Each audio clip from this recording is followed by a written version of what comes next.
Live from the bridge at the Launchpad Studios in Huntington, New York, it's Sports Talk New York with your hosts, Mark Rosenman and AJ Carter. Sports Talk New York is sponsored in part by Cardboard Memories, Clearview, Long Island, the law firm of Decolator, Cohen, and DePrisco, the Phoenix Tube Company, PIMS Incorporated, fueling brand performance for 30 years, Prince Associates for all your insurance needs, and SOHO Table Hockey. Here are your hosts, Mark and AJ. And good Sunday evening to you. Mark Roseman, AJ Carter with you this Sunday evening. Turned out to be a beautiful day in New York. Didn't start out that way. Got much nicer as the day went on.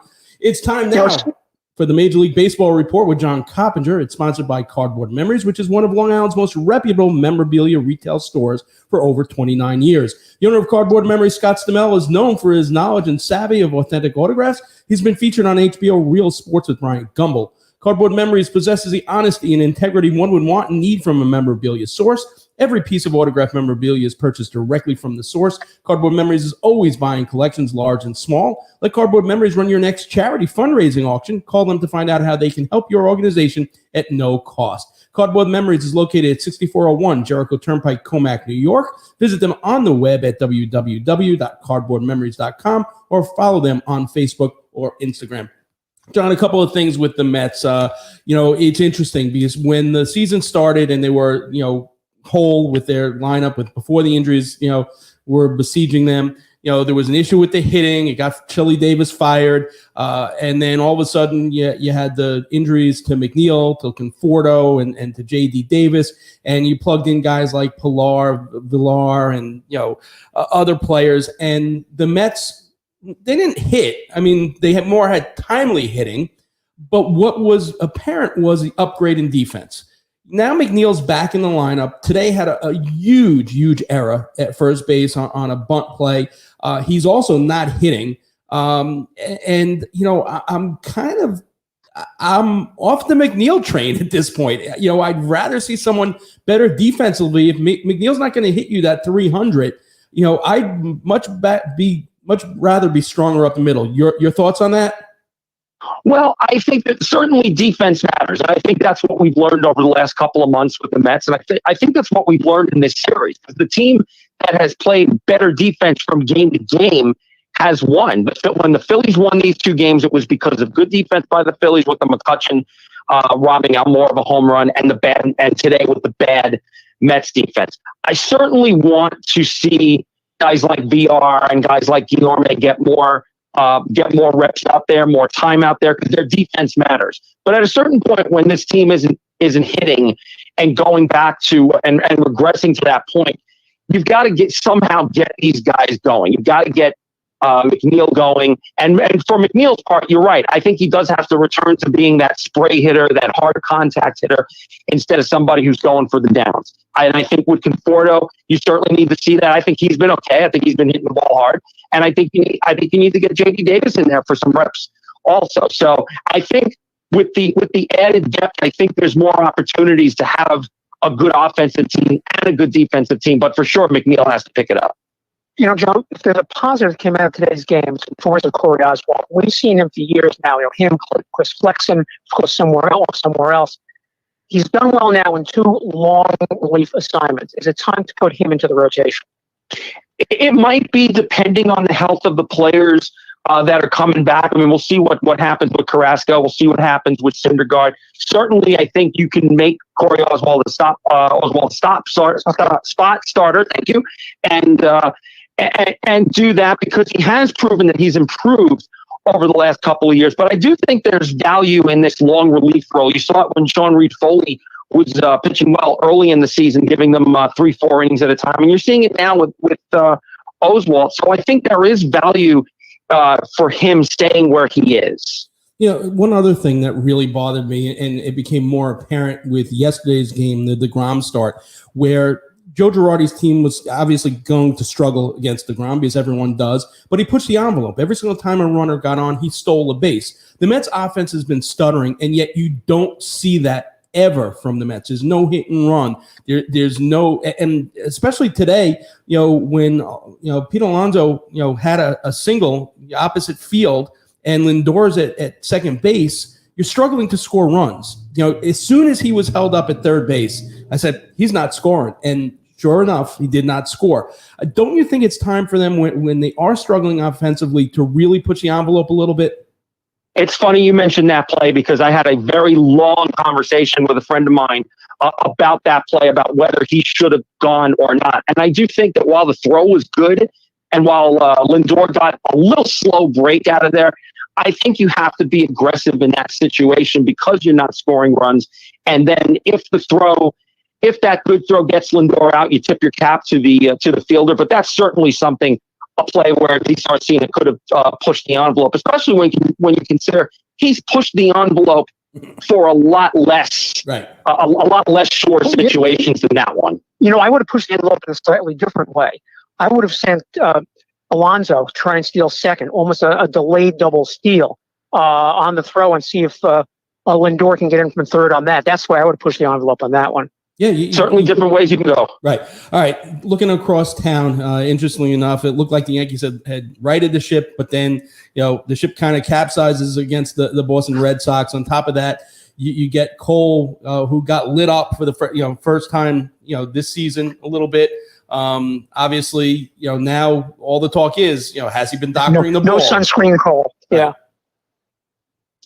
I think that's something that bears watching. It bears watching with all these pitchers with the spin rate, and to see not only Cole but Trevor Bauer in Los Angeles. He's been hot and cold. He's had good outings post spin rate, post spider tack, and he's had some iffy outings. But with Cole, with the Yankees, I think I've said it earlier in the season, the Yankees will be judged on how they play against the rest of the division. You can go out and slaughter the American League Central all you want. You can slaughter the White Sox all you want. If you can't beat the Bostons and the Tampa Bays of the world, you're not going to win the division. You're not going to make the playoffs. And I think that's something that bears watching. But certainly Garrett Cole's performances lately since Spider Tack Gate have left a lot to be desired. It certainly hasn't been $324 million worth. One of the things we saw today also out west was a pitcher finally had his glove taken for a foreign substance, and of course sent the glove off to the baseball crime lab for analysis.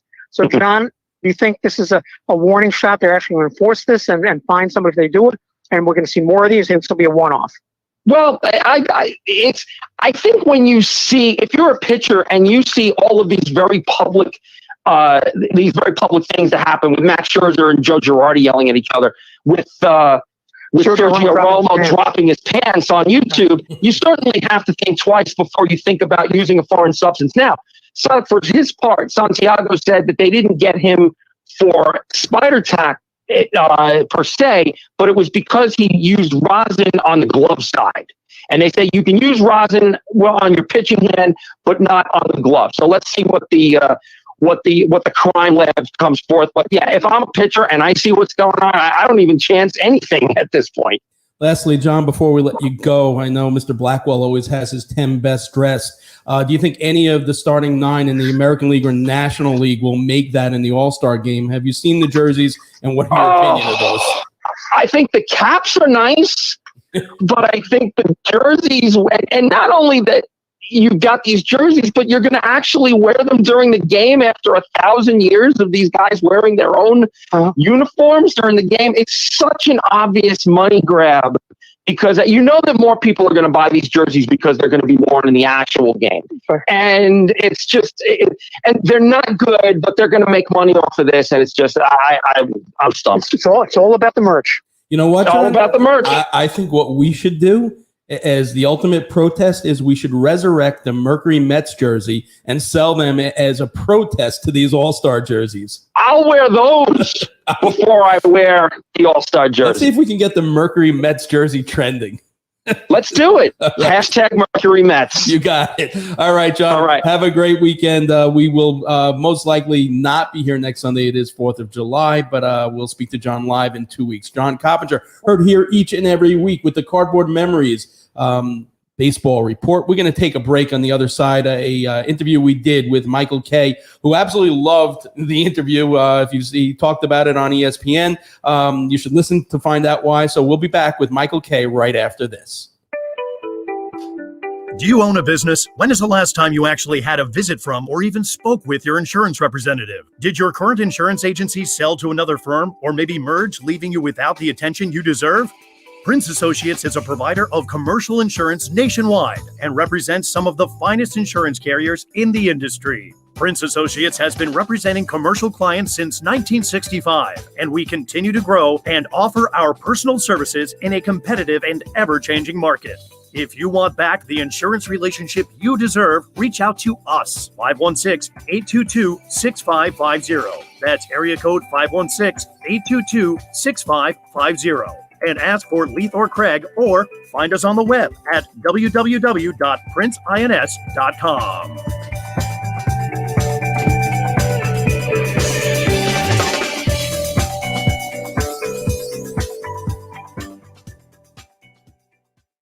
And welcome back. Mark Roseman, AJ Carter with you this Sunday evening on the 365 Sportscast Network on Sports Talk New York.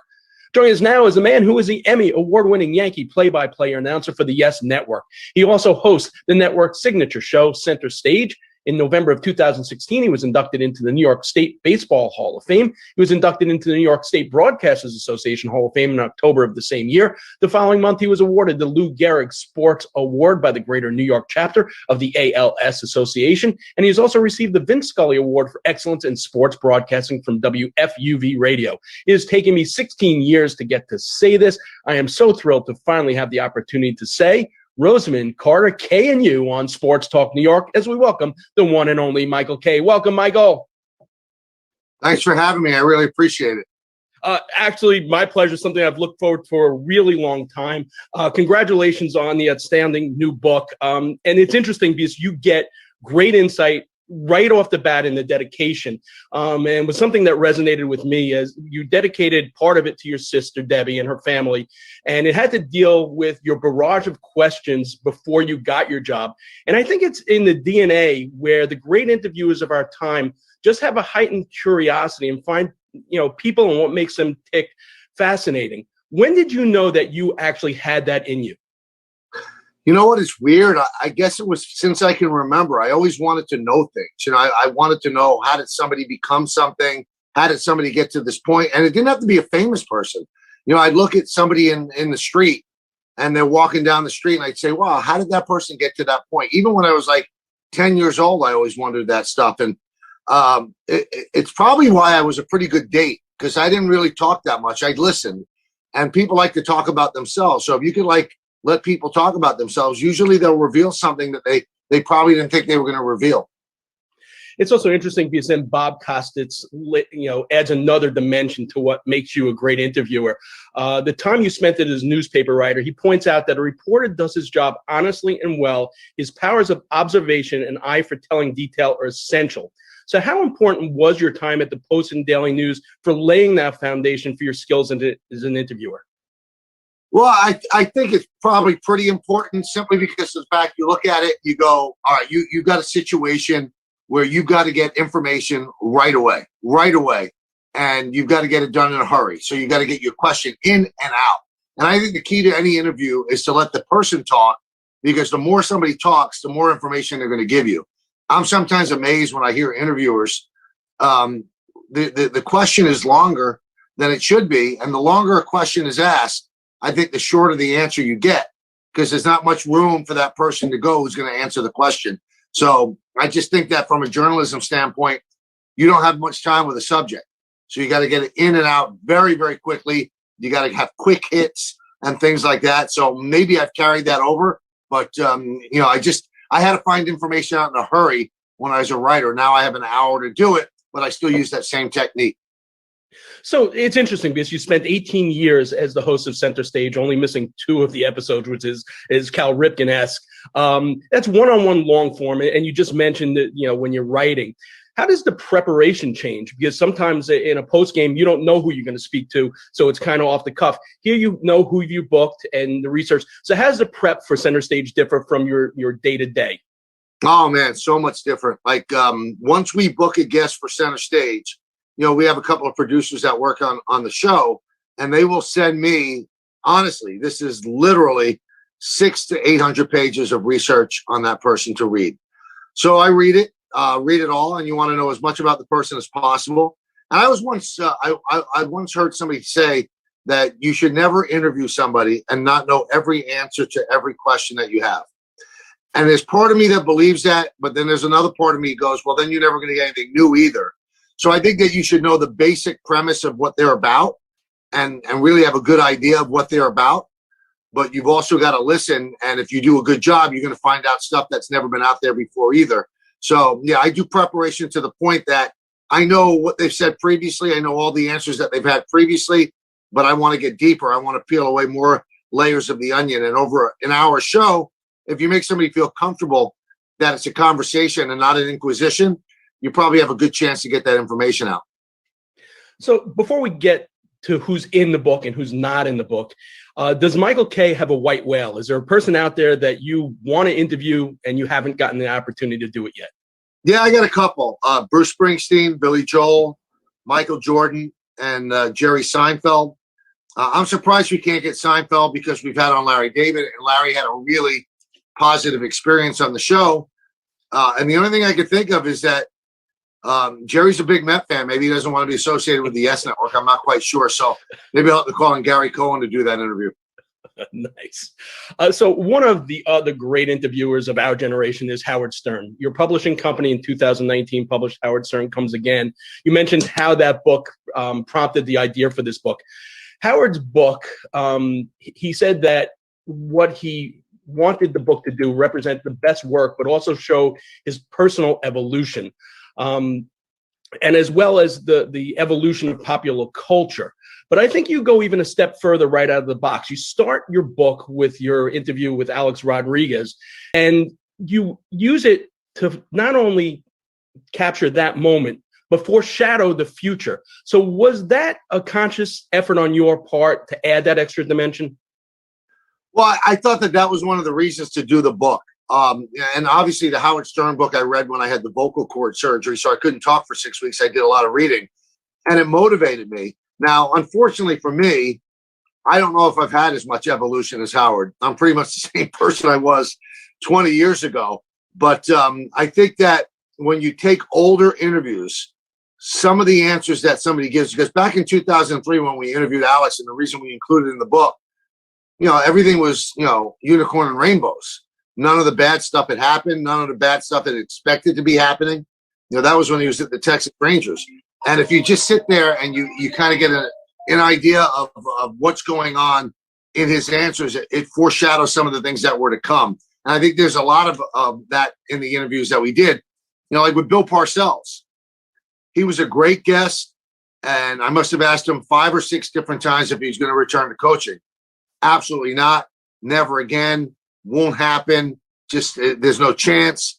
And a month after the show came out, he took the job at the Dallas Cowboys. So I just think it's important to see the evolution of the guests and where they've come from when those interviews were done. I think that's what makes it a pretty interesting read. So just to piggyback on that, I assume part of the process of doing this book was to go back and watch the episodes. When you're watching those episodes, and you say you haven't evolved in 20 years, but I beg to differ because I've watched the show and I see little nuances. But when you're watching something from, a couple of years back, do you ever say, I might have done that differently, or, I should have asked this, I should have followed up? Have you seen an evolution in just the way you approach interviews? Well, it shows you how shallow I am. The thing that I see when I watch the old episodes is my constant roller coaster weight. Like there's the fat Michael era, and then there's the skinny Michael era, back to the fat Michael era, then kind of level off. So I watch that. But, anybody who says that they wouldn't do anything different, there's no perfect interview. So you probably would follow up differently, especially with stuff that you know now. But it's kind of interesting to see. And I'm sure that people that read these interviews go, wow, this guy ended up doing this. I wonder why he didn't ask that. So I think that's a fun part of the book as well. And also, I want to be the best interviewer that I could be. So I would hope that I'm a better interviewer than I was when the show started 20 years ago. But when I said about the evolution, like Howard has really evolved as a person. I'm pretty much the same person I've always been. I don't know if that's unhealthy or not, but maybe I just started out as a decent guy. But yeah, the only thing that's changed is that now I'm married and I'm a father. But Howard's changed in a lot of ways. And I think he's changed for the much better. But I even liked him before the evolution. Yeah, me too. Exactly. So, you've interviewed a who's who in the sports and entertainment world. You could have grouped these interviews by sport or genre or a number of things, but the book is divided into 4 parts, and they did it their way. They showed us what is possible. They made us laugh. They pushed the boundaries. Not to get too deep here, but I'm an avid listener of the Michael K. Show. You easily could change the word they with he, and it kind of could be the Michael K. story. So how agonizing of a process was it to get these groupings right? And looking back, is there anyone you would move to a different group now?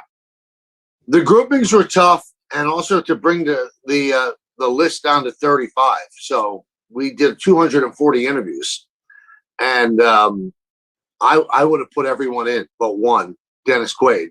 But the book company said the book would have been like 4,000 pages long, so that couldn't be happening. So we got it to 35, and really all of us, me, the editor, the publisher, we went back and forth. This person goes here, this person should go there. It was a very tough call, but I think that we got it in the right sections. I also love, the Dennis Quaid story, how you just leaned into him and said, listen, I have 1,000 questions. You can keep on just giving me yes or no, but you're going to sit here for the hour. And then he changed a little bit. So that was interesting. Even though he's not in the book, he is in the book.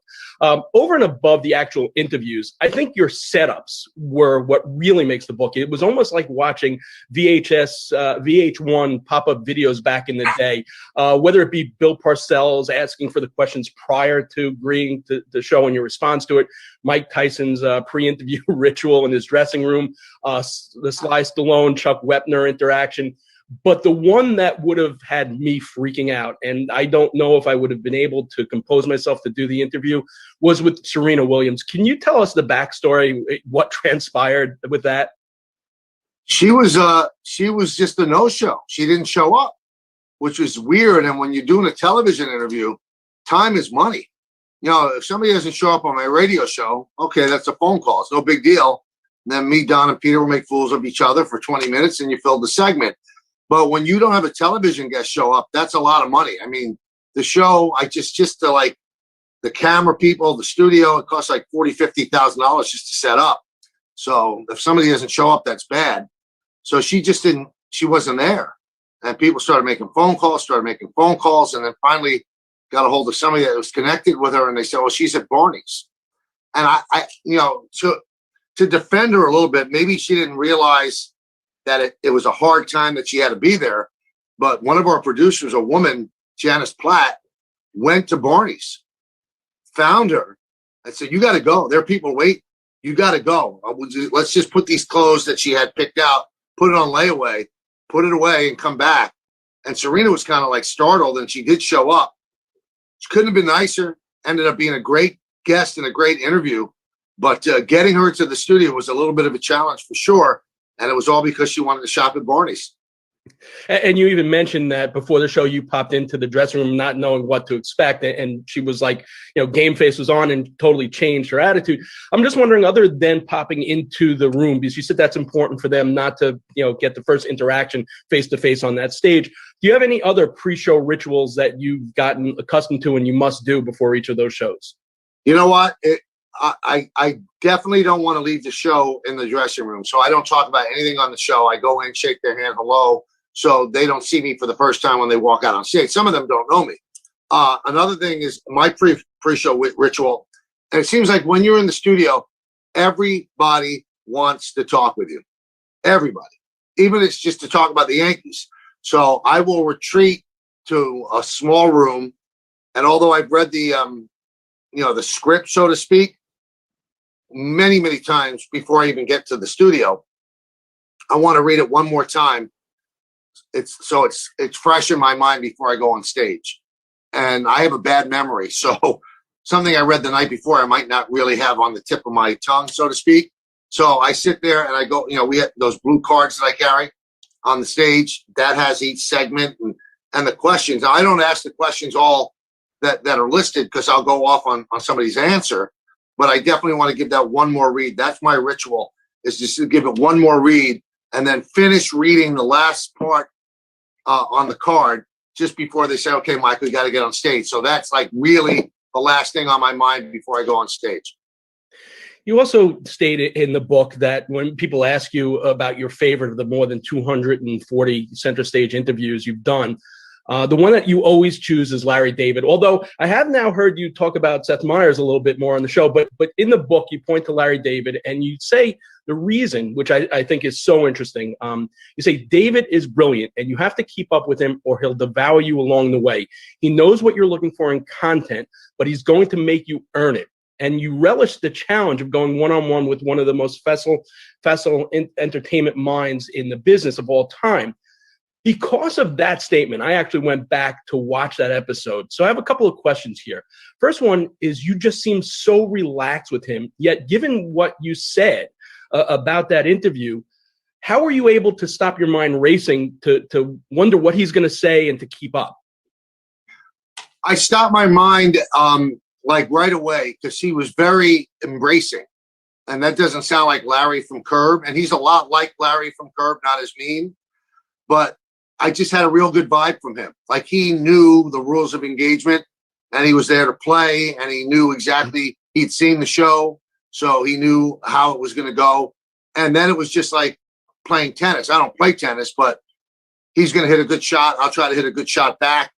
And I loved it. I loved it. I mean, I was nervous before the show just because of how intimidating his mind is. I mean, there aren't a lot of minds like that in the world. And he brought it. He brought it, and he was unbelievable. So I definitely look at that as my top one. So secondly, it might be one of my all-time favorite interchanges of any center stage show, was when you're talking about his Yankee fandom and when he mentioned he cried over the Bill Mazeroski home run. You informed him that Mickey Mantle also cried over that game too.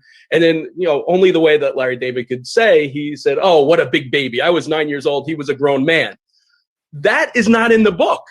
And I was just wondering, when you have such great material, which all of your interviews have, how agonizing was it to leave? I mean, for me, that's a gem right there. And, how agonizing was it not to include that?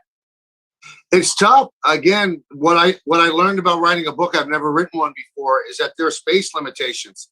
Things have to be cut. And with him, I mean, you don't want to cut anything. But if you don't cut some stuff with him, then it's going to have to come out of somebody else's transcript as well. So every single one of those with Larry David was agonizing.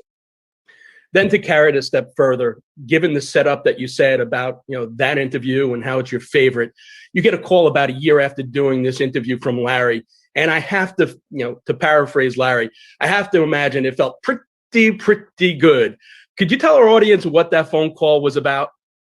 Yeah, he called me up and said, "Listen, I've got to do a speech at my daughter's school, Emerson College in Boston. I promised I would do it, and I hate doing this stuff." So I go, "Okay, you'll be great." He goes, "No, I hate it. I hate being on stage alone. I don't feel like doing it. Hate talking about myself." I said, "Well, you promised your daughter, you promised the school, you got to do it." He goes, "Here's what I want to have happen." I said, "What?" He goes, "I want you to get in a car and drive to Boston." He goes, "I'll set you up in a hotel." He goes, "I want to do center stage on stage at Emerson." Just what we did on Yes. I said, "Really?" He goes, "Yeah, I want you to do that." So I was flattered and I drove up. I didn't stay. I just drove back to that night. And it was so much fun to just sit there on stage in front of these college students and Larry's daughter and do that same, it wasn't verbatim. It was a story of his life that the kids could hear. But the fact that he came to me to do it, that was quite flattering, that he thought the interview was so good. Yeah, it's the ultimate compliment for sure. There are lines in the book that take on greater meaning when you see them in the printed word, as opposed to when they're in a 60-minute interview. And the one that jumped out to me was when you asked Jerry Jones what the best advice anyone ever gave him, to which he replied, "Sam Walton, the founder of Walmart, once told me, if you are not undermanned, you are overstaffed, and you'll never get a chance to see who your heroes are." There are so many others within this book. What do you think is the single most profound thing anyone ever said to you on center stage? Wow, you know what? You really hit me with a question that I hadn't been asked yet. I don't know. I'm not quite sure the most profound. I guess when I asked Sylvester Stallone who he would have in the foxhole with him, and he said Rocky, and I said, but that's not a real person, but that wasn't that profound. I wish I had a better answer for you. I don't know. It's just I feel that with all of the interviews, obviously you read the book. I think you do get a window into people that are successful and what drives them. They refuse to accept defeat. Even if they've hit rock bottom, they will always bounce back. And it's this drive, this inner drive that makes people great. And I think that comes through in every single one of these famous people. That's what I get out of it. I can't remember one specific thing. So obviously with this press junket, you've probably done a million interviews. If you could pick any one interviewer, dead or alive, like Larry David did, to sit down with Michael Kay, who would it be? I think it would probably be Costas or Larry King. Larry King is a different interviewer than anybody I've ever seen. You know, the preparation that I do for Center Stage, Larry King was the complete opposite. He would go out on stage. He said he didn't know anything about the guest, anything, and would just wing it. And his curiosity made him a great interviewer. Sometimes it embarrassed him too. And, you know, the aforementioned Jerry Seinfeld embarrassed him on stage, you know, when he asked him about, why'd they cancel Seinfeld? And he said, Larry, do you even watch the show? They didn't cancel it. I left. So, you expose yourselves that time sometimes as well when you don't prepare. But I guess I get what he's saying. If you're going in there with a blank slate, you could ask anything. But it would probably be, if I had to choose between the two, it would probably be Costas. He's brilliant. One of the best interviewers I've ever seen. And Center Stage, it's kind of a hybrid of Inside the Actors Studio and the old, Costas show later. So yeah, I would definitely have probably Bob Costas. Nice. So where's the best place for people to get this amazing book? And since there are 35 of over 240 interviews, less the Dennis Quaid one, there's an opportunity there for a Center Stage Volume 2. Is that in the works possibly? Well, the way book companies work, if it does well, it could be in the works. So far, we came out last week, and it is doing well, but we'll see how well it does before we consider it, because there were some very tough cuts to get to 35. I will tell you that. So we could definitely have another 35 and not really be taking bad interviews. Where they could get it wherever books are sold, Amazon, Barnes & Noble. I'm actually selling some out of the back of my car. So whenever you see me, pull me over and, I'll sell you. No, I'm kidding about that. But wherever books are sold, a lot of people buy stuff on the internet now. So Amazon, it's doing quite well there. And support your mom and pop bookstores because they have it as well. Michael, I've had the opportunity to speak to you a few times at some of the baseball assistants dinners over the years, as well at Citi Field in the press cafeteria. I'm a longtime listener of the Michael Kay Show with my good friend Don LaGreca. So it was great having you on our show tonight. I really appreciate you taking time out of a super busy schedule to be with us. Maybe sometime we could get together and hang out at Donnie's indoor pool, and talk a little more. He's so wealthy, though. I don't know if he'll have that, Mark, but I appreciate you having me on. That was really kind. The K-Star, the one and only Michael Kay. We'll be back right after this. The Phoenix Tube Company Incorporated is among the country's leading manufacturers of structural ornamental stainless steel tubing, rectangles, squares, and processed flat bars. The company takes pride in its everyday commitment to quality and customer service. The philosophy of the company has been and continues to be to support the growth of the stainless tube market through distribution and service centers throughout the country. Ornamental and structural stainless steel tubing is used for a wide variety of aesthetic and mechanical products where superior finish and corrosion resistance are required. Some products manufactured include tubing for mirror bracket arms, boat rails and ladders, washroom grab bars, swimming pool rail products, medical equipment, automotive step bars and trimming, as well as structural framing for food processing equipment. For a quote or for more information on how the Phoenix Tube Company can meet your ornamental and structural stainless steel tubing needs, visit them on the web at phoenixtube.com or call them toll-free at 1-800-526-2124. And welcome back to Sports Talk New York on the 365 Sportscast Network. many ways to listen to us. You can take us with your Apple CarPlay on your iPhone or your Android with the 365 Sportscast app, or you can just tell Alexa, play 365 Sports. You can sit there with your laptop. No excuse not to listen to us. Right now, it's time for the NHL Report, sponsored by SOHO Table Hockey. What's table hockey, you say? Some of us have grown up with hockey, rod hockey, or bubble hockey, or even knock hockey. SOHO Table Hockey has embraced the nostalgia of those old Eagle, Glico, and many of the tabletop games, and they designed a whole new brand for the future. Handcrafted with designer wood, state-of-the-art playing surface, unbendable rods, energy-absorbing walls, this is a table hockey game players age 8 to 80 can enjoy. Even better, the exceptional quality and design allows the game to stand up to the intensity of tournaments, which is why SOHO Table Hockey is the #1 choice of championship players throughout North America. Visit SOHOTableHockey.com to start your order on a custom game. You can even choose a center ice logo and even the team matchups. I'm sure the New York Islander fans do not want to put the Tampa Bay Lightning on the other side of the ice. Tough, brutal 7-game series. Listen, I know, people are going to get on me because I am a Ranger fan. I do believe the better team won. And also, Russ, you know what? I'm also of the theory, that what comes around goes around. And for all those Islander fans who chanted 1940 for all those years, they're now 66% of the way there to 54 years. And I think their window is closing. But take nothing away from the job they did. A phenomenal run for the New York Islanders. Why did they come up short against Tampa? Well, first off, to answer Michael K., who we all don't have Michael K. money, I do have books in the back of my car to sell. Anyhow. So do we, Russ. So do we, Russ. Yeah.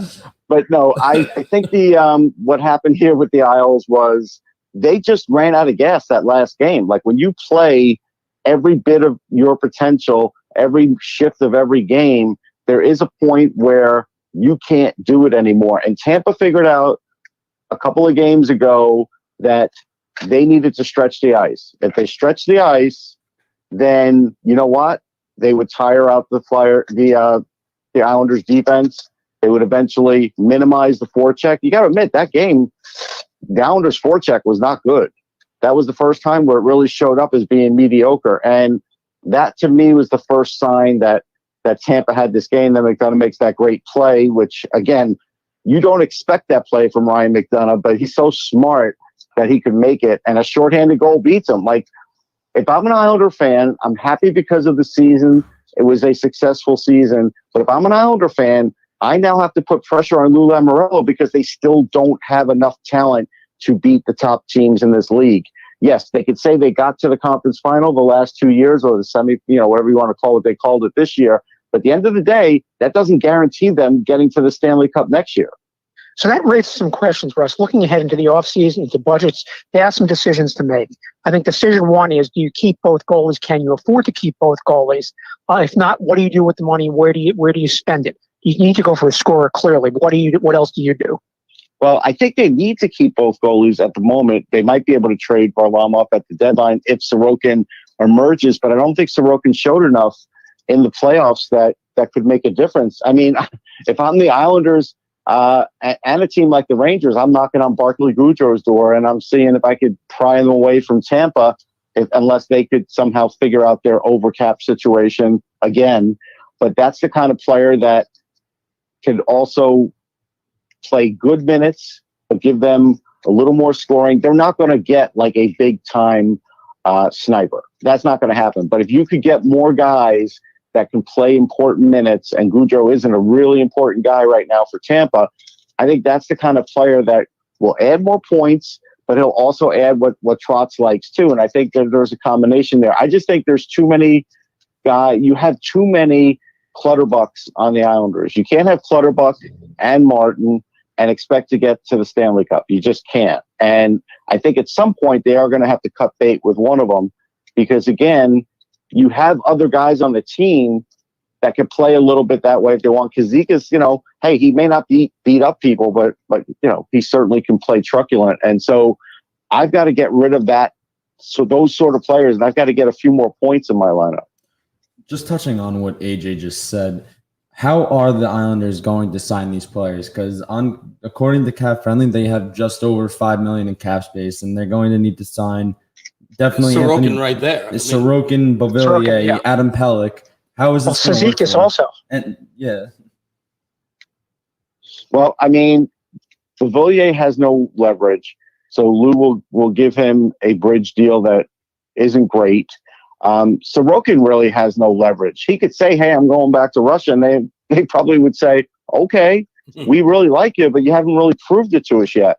They can't give him big money. They can't afford to give him big money, and he didn't do enough to get big money yet. So he'll get a raise, but if he's looking for big time starter money, then that could be a problem for the Islanders. And who was the third player? Adam Pellick. Yeah, Pellick they'll sign. Pellick they'll sign. There again, I expect they'll lose somebody. They'll lose some salary in the expansion draft. They will. They might even trade someone like Letty. At this point, who is still okay, but not necessarily a big part of this team anymore with Noah Dobson emerging the way he is. So that could save him more salary too. So they'll get Pellick. What about Green? They could trade Green. Green's done. Yeah. Right. He at this point, we saw last round, he had nothing left. Right. That's no offense to him. He gave all he could as an older guy, but yeah, Green's gone too. And you still could see, even another player go, like I said, like a Clutterbuck, somebody like that. They're going to have to analyze that lineup and decide where the money is. Is Palmieri back? They'll try, but he's got to be a free agent, and he had such a good playoffs. I don't know if they could afford him. I know he may want to be there, but who are they signing first, Palmieri or Pellick? They're signing Pellick first. Yeah. All right. Before we let you go, two things. New York Rangers announced their new head coach at a press conference, Gerard Gallant. I'm still on the fence. I'm still. I wouldn't say in shock. I'm still think that the move of clearing house was the wrong. Until you show me different, I am still of the school that they were headed in the right direction, and I think they're veering off course here. I might be wrong, and this next month will go a long way in determining whether I was wrong or right. Depending on the way they draft, the way they construct the team going forward. Your thoughts on the hire? Yeah, I mean, I'm not 100% all in. I do think he needs to prove something. I did think the fact that Drury said they needed a different voice in the room wasn't enough of an explanation for me to get rid of David Quinn. If you want to tell me, hey, some guys didn't develop under him, some guys weren't playing well for his system, and they're in our long-range plans, maybe I'd feel better about this. But I just felt like the whole press conference was very vague. Lastly, prediction. We'll go around the room. We'll start with AJ first. Who wins the Stanley Cup and in how many games, AJ? I think Tampa wins. I think they do it in 6. Mike? I'm going to say Tampa in 5. I think Montreal steals a game. Ooh, I'm going Tampa in 6. And now the expert in the room, Russ, what do you got? I'm going to go Tampa in 7, and everybody could look at my coverage on sportsology.com. We're going to have coverage from Tampa and from Montreal.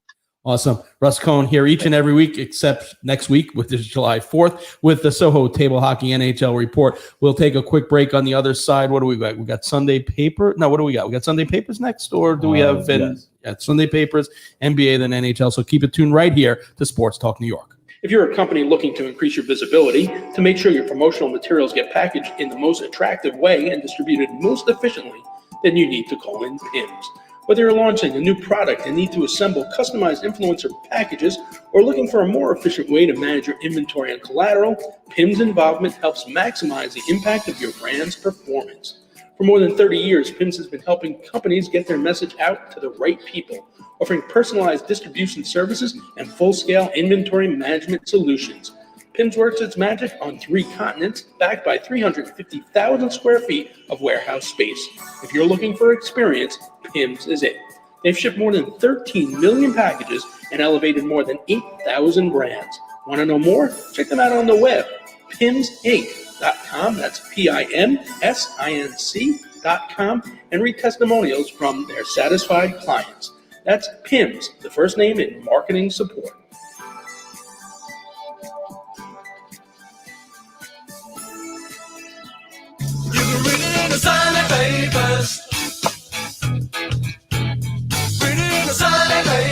That music just brings back the 80s to me, so there's numerous reasons why I like it. Number one, it's also a great song by Joe Jackson, but also the lead-in to AJ's Sunday Papers. What do you got for us this week, AJ?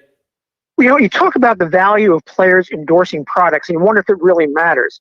We have an instance here, an example of a non-endorsement hurting a company. So go back a couple of weeks. Cristiano Ronaldo is at a press conference, and he sits down, and the first thing he does is for a tournament that's sponsored by Coca-Cola. One of the sponsors, Coca-Cola. First thing, he sits down, he moves all the Coke bottles away from in front of him and brings up a water bottle. He says agua as he drinks water. As a result of that, Coke's share price, the value of the company, dropped by $5 billion. So if you're wondering what happens, Cristiano Ronaldo drinks water, not Coke. We'll drink water, forget Coke. Shareholders ran, investors ran because, they're sponsoring the tournament and the star of the tournament doesn't even drink the product. That's crazy. That is absolutely crazy. All right. I'll talk a little bit. You get CHAYIM back on the phone with AJ. We're going to talk about the NBA and the weird playoffs. I mean, I wouldn't say weird, but it's just not the four teams you thought would be left at this point. It's going to be an interesting finals. We're going to get the take from CHAYIM on both these series and AJ on both these series as soon as we get CHAYIM back on the phone. He tried to call back in, but hopefully we'll get him. If not, we'll just speak to AJ. All right, I think we got him. So you're listening to Sports Talk New York over the 365 Sportscast.com network. 4 ways to get us easily on your iPhone, your Android, or your Alexa app, or on the mobile, on your regular laptop. We'll turn now our attention to the NBA, and we'll bring in our NBA beat reporter, TAUBER, along with AJ Carter. All right, CHAYIM, these were not the 4 teams I think anyone at the beginning of the season would have had penciled in, as the last 4 standing. Tell us why they're still there and what we can expect. By the way, I disagree with what CHAYIM goes on. I think you could have seen either Phoenix or Milwaukee. Let's see what CHAYIM has to say. Yeah, in terms of why these teams are still standing, let's start in the East. For Atlanta, Trae Young. The guy has been the breakout star of these playoffs. So much so that the trade that everybody was trolling, pretty much a one-sided or decidedly in the favor for the Dallas Mavericks, and they got Luka Doncic on draft night. Now people are kind of like, is Trae Young the next face of the league? This guy has catapulted himself into the void left in this playoffs by Stephen Curry's omission, and he's catapulted this Hawks team. And Nate McMillan, who's completely turned around what this franchise was when he took the job, they catapulted them into the stratosphere of some of the Eastern Elite. Now, what I'll say is, and the main reason that the Bucks are here as well, the Brooklyn Nets not being at full strength, the Brooklyn Nets not having that 3-headed monster that they paid for, that they had counted on, that the entire NBA was bracing for, completely changed the scope of these playoffs. The NBA Finals are going to be wide open. The Eastern Conference, that door was open for, again, we're talking about Kevin Durant being 1 shoe size smaller, and the Brooklyn Nets are in the finals, and that's without any help. I know James Harden played, but essentially without any real help. I think the Bucks are there because they are a very good team who had the fortune of running into Brooklyn at just the right time from an injury standpoint.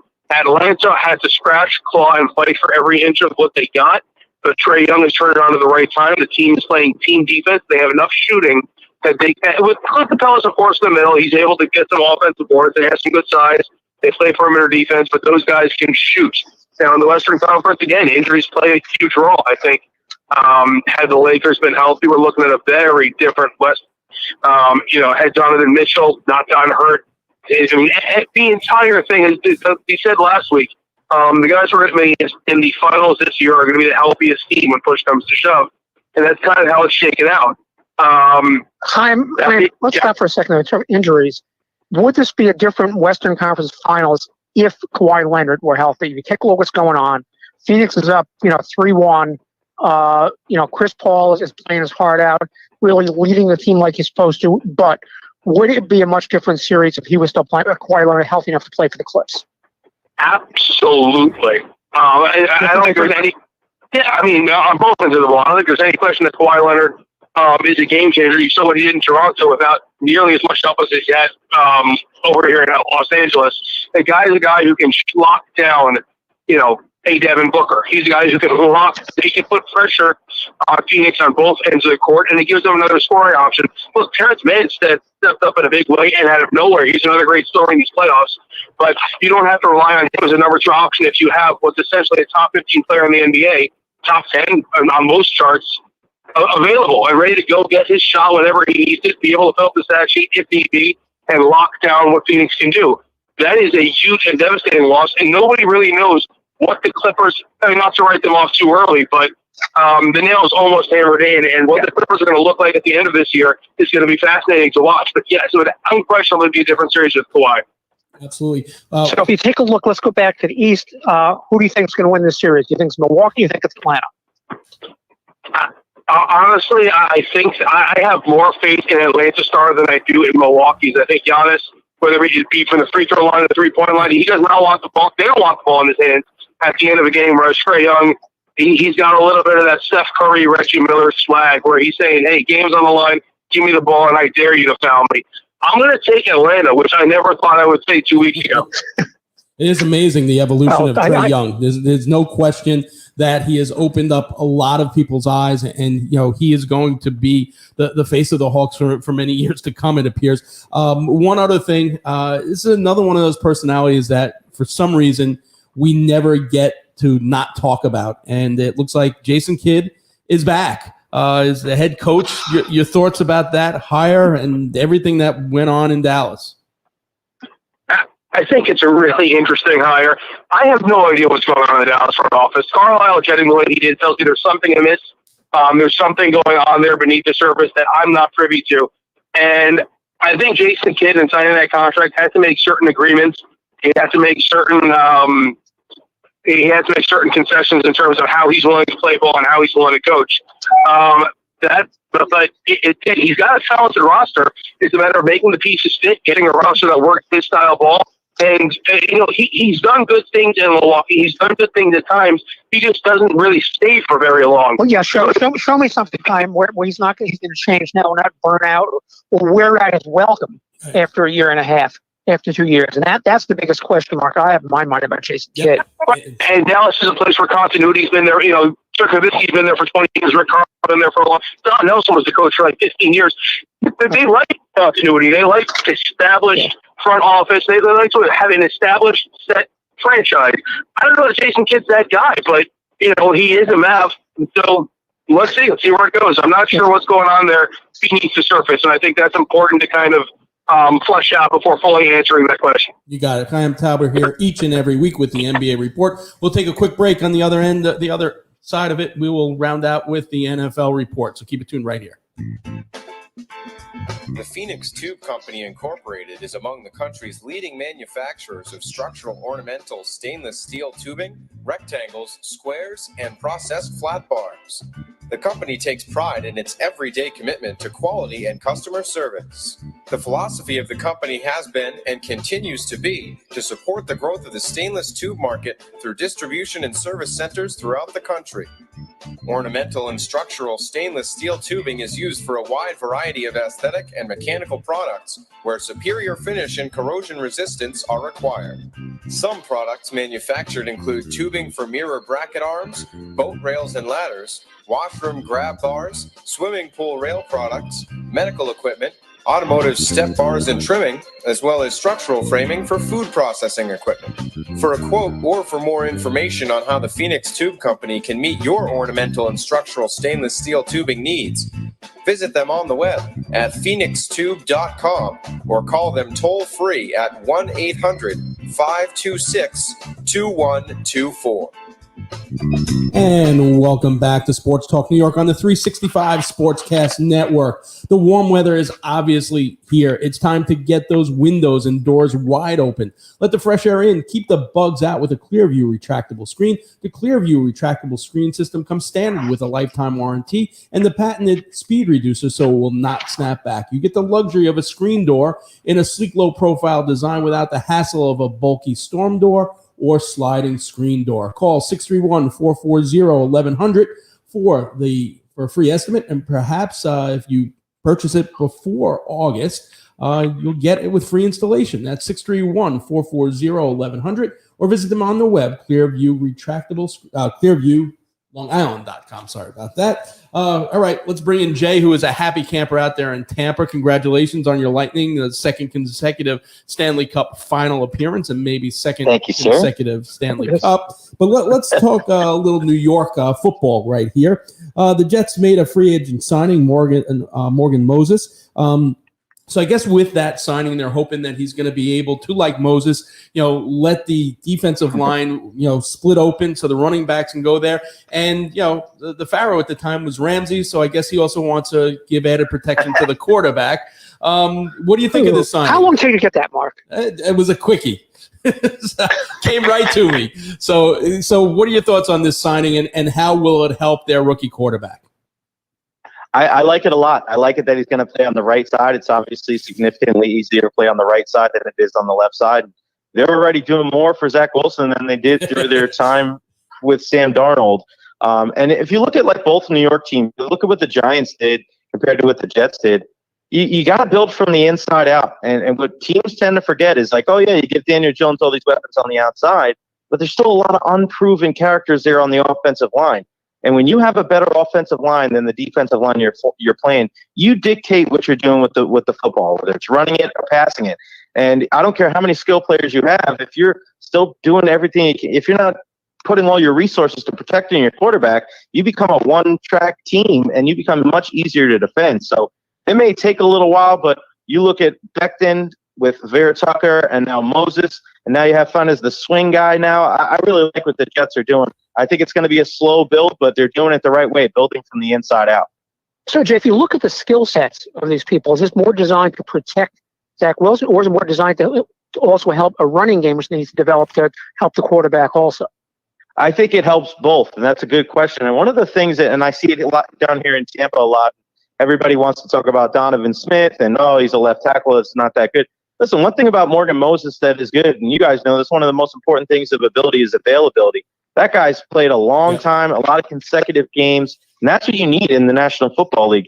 You don't just start on the offensive line for a team like Washington and not have some kind of skill set and be able to protect the pass and be able to help out with the run. So I think this makes a lot of sense for the Jets, and it helps them in all aspects. Other big news in the NFL this week, the Raiders, Carl Nassib comes out as an openly gay football player, current player, and the next day his jersey is the #1 selling jersey on NFL.com. Thoughts on everything that transpired with that?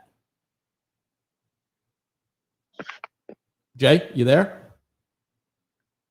Yellow. Sorry, I lost you guys. Yeah, so we're talking about... Yeah, I think... you on there, Mark? Yeah, I'm here. Can you hear me, AJ? I missed it. You guys were asking about Carl Nassib. I lost you after that. Yeah. Sorry. So I think we're trying to say, what going forward, is this a big deal in 2021? And what do you think the repercussions or the will be what's going to happen as a result of this in NFL and in sports in general? And additionally, I think it's one of those things where 10 years ago, I don't know if it would have been as accepted, but now with the way the world is, man, and you're seeing what Carl Nassib has done, you're seeing the support from guys like Saquon Barkley and other players around the league. I think this is just going to be the first of many athletes across all of sports that are going to feel more and more comfortable. We're getting more. I know in some aspects of life, it seems like we're becoming less accepting, but I think there's also other avenues, and especially in sports, where people are becoming more accepting. So I've actually gotten a chance to meet Carl when he was here with Tampa Bay, and the guy is one heck of a person and a really good football player too. So kudos to him, because I didn't feel like it was him just going out there and trying to, draw attention to himself and say, hey, look at me, look at me. It was one of those things you could tell he was just really trying to get it off his chest. And hopefully he paves the way for other people that feel like they're living their life in secrecy to come out and be able to be free with their announcement. And the fact that what's interesting is I read something like everybody in the locker room was aware of this and basically didn't care. And he comes out and just, now it's out in public and in Pride Month to say, it's a good time to come out and say, okay, hey, and as a message or as an example to younger players to say you don't have to be concerned. Yeah, and that's why, and you see that he donated that money to the charity as well, and he just wants to be an advocate. I think sometimes when you get these professional athletes and they make these statements and you're kind of wondering what their ulterior motive is, and it's like, are you doing this for your brand? I mean, what's the catch? But I didn't feel like that at all. And again, getting to know Carl over the years, you're just happy for the guy. You're happy for the guy, and you're hoping that this just leads to a more open conversation in the future. All right. Jay RECHER with the NFL report, the CAPCO NFL report. And I think just to piggyback on that, the fact that his jersey was the number one seller that day, it tells you everything you're going to know about the support that he's going to get, not only from the league, but fans. So I thought that was a really interesting byproduct of that. All right, so we will be probably running a best of next week, because it is July 4th weekend. Keep it tuned right here. BT Talks Baseball is up next with a great episode. So, keep listening to the 365 Sportscast Network. Have a great holiday weekend. Everyone stay safe, and we'll see you in 2 weeks.